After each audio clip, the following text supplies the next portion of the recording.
Today's devotional is The Dangerous Game of Wanting More, and it reminds us that what we seek shapes our choices. We turn again to Mark chapter 14 and verses 1 to 11. It was now 2 days before Passover and the festival of unleavened bread.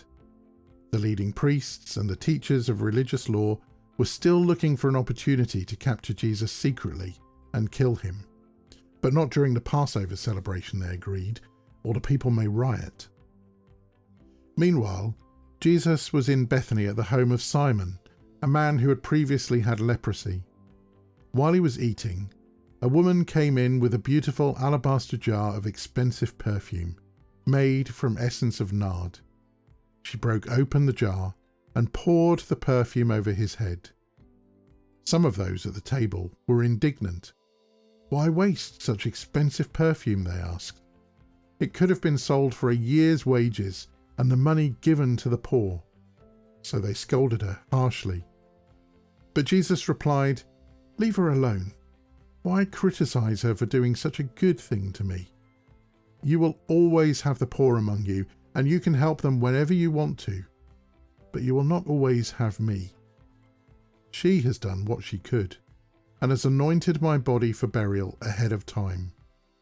I tell you the truth, wherever the good news is preached throughout the world, this woman's deed will be remembered and discussed." Then Judas Iscariot, one of the 12 disciples, went to the leading priests to arrange to betray Jesus to them. They were delighted when they heard why he had come, and they promised to give him money. So he began to look for an opportunity to betray Jesus. Judas and the woman in this story from Mark chapter 14 were both seeking something, but their desires led them in opposite directions. She sought to honor Jesus. Judas sought personal gain. It's easy to judge Judas, of course, but if we're honest, we sometimes struggle with misplaced priorities too. We want Jesus, but we also want comfort. We want faith, but we also want security. What we seek determines our actions. So, what are you seeking today? If it's Jesus, everything else will fall into place. If it's something else, it may lead you further from him.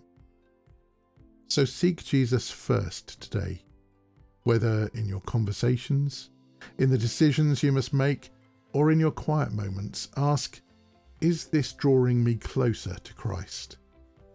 Make choices that reflect a heart set on him. Lord, please align my heart with yours.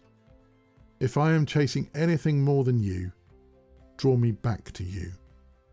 Let my greatest desire be to honor and to follow you. Amen. And today's reflection question is, what is one thing that might be competing with your devotion to Jesus? I hope to see you back here tomorrow for the last of this week's Battle Drill Daily Devotionals, as we think about the love that will outlive us.